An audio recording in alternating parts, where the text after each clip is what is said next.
We are going to talk about Speedify 15.9, which is a major new release. Yeah, if you check for updates, you should be able to get it now on any of the app stores or download site. Yeah, we added a bunch of new features. So one that users have been asking about for a while is the ability to add custom bypass rules. We had some of our pre-programmed bypass rules for different sites previously or different services, but there's now a screen that you can go in and just add whatever rules you want. So particular domains or IP addresses or ports, if you want them to go around the VPN, you can add them here. So we'll pull up the UI and show where that is. So you can add the bypass. There's now a custom section here, and you can add your own domains, IP addresses, ports, whatever you want to add there, and that will go around Speedify. So you can type in a domain and add it. So yeah, a bunch of users have been asking about that for a long time. They have, different games or services that aren't on our pre-provided list, and so now you can add those. The one tricky thing there, and that we may have tools to help with in the future, is that sometimes you need to add, if you're trying to add a certain site, sometimes the main site is one domain, and then the site actually talks to other domains under the hood. So finding out those other domains can sometimes be a little tricky. Just adding the main domain might not bypass everything. So we're thinking about ways that we could help out with that more in the future. As always, we also had different performance enhancements. There were some fixes about redundant mode and fixes with failovers, a bunch of different fixes in the background improving speed. Also users on Mac, there were some big speed improvements there. There were some users that were running into memory limits. Historically, network extensions, which is how we run on the Mac, had very constrained memory limits, and those have been since relaxed. And so we've been able to expand a little bit how much memory Speedify uses and really improve the performance there. Some users were running into those limits and seeing their speeds kind of constrained. So we were able to improve things there too. So if you're on Mac and seeing slower speeds than you expect, try upgrading to 15.9 as well. And then for users that are running on router devices, we have a new feature that drastically improves performance. One of the common complaints was that the speed of client devices coming through a router running Speedify was sometimes a bit slow, especially on the router devices that really had really low processing power, constrained CPUs. So we have a new performance enhancing proxy feature available for anybody running a router device. We have a couple of those routers, these guys. How do we install Speedify on it? Yeah, there's simple install instructions. There's just a script that you can SSH in and run on your router, and it pulls everything down, installs Speedify, and then it'll show up in the router web dashboard and everything. But yeah, it's just a simple one-line thing that you can paste in on the terminal. But if you search for Speedify and OpenWrt on Google, it's probably going to be the first result there of how to get started with Speedify and OpenWrt. So, this PEP thing, Performance Enhancing Proxy, which I know some people are already calling our TCP accelerator, which is also a valid name for it, but can you explain how that works? So it's essentially intercepting the TCP connections when they come into the router. So normally Speedify has a virtual internet adapter, and when packets come through, they would go into the Speedify's virtual adapter, and Speedify handles sending them out to the server over different internet connections, and they go out to where their destination on the internet. So instead of going through this virtual adapter, Speedify's intercepting all the different TCP connections that come in and ingesting them into Speedify that way. So they terminate at the router. Speedify is then able to send, technically not using TCP, but all the data across our Speedify transport protocols to the server. And then on the server side, it makes a new TCP connection to your final destination and sends it from there. So it's breaking up the link. So, when you're going over long latencies, the longer latency, the more impact it has on TCP performance, the longer it takes for acknowledgements to get back.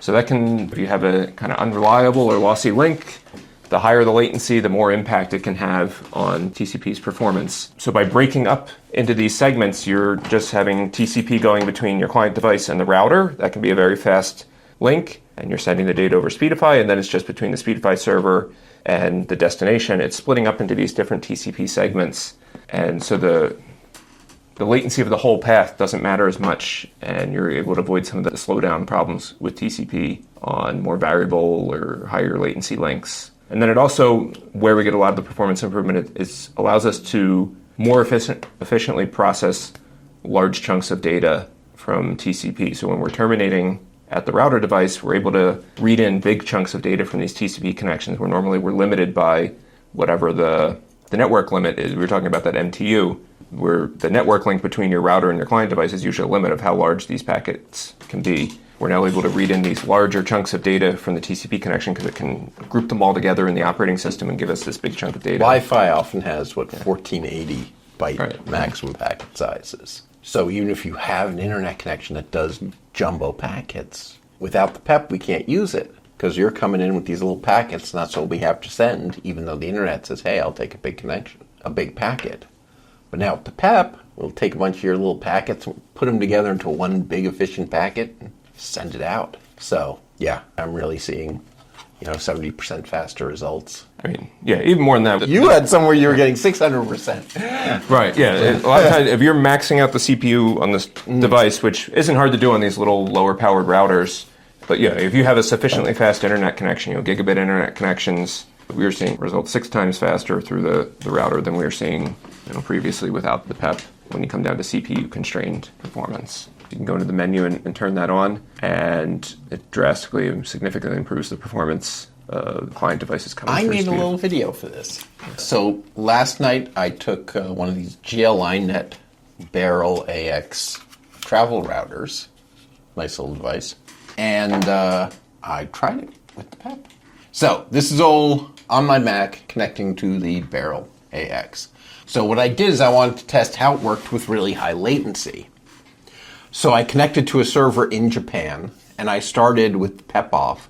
So this is Speedify the way it was, yesterday. And I ran the speed test. So let's give it a second as the speed test runs. So this is 180 milliseconds latency because I'm sitting in Philadelphia, connecting to both a Speedify server and a speedtest.net server that are in Japan, thousands of miles away from here. And you see it runs, and Speedify is fast, but 129 megabits. And in the other direction for upload, it gets lower. It's slowly building, right? TCP slow start and all that with the high latency. It takes a while to build up to full speed. There we go. 129, 116. So that's Speedify without the PEP. Really good for how far it was going. So now I turn on the PEP, and I reconnect. This is, again, Speedify running on the router, not on the Mac. That's why it's all in a browser. And I go back, and I speed test again to the same speedtest.net server in Japan, and we get it. It just keeps growing for a while. Here we go. 190, 200, 220. So 244 down, and the upload shows a slightly smaller gain, but it is pretty good. There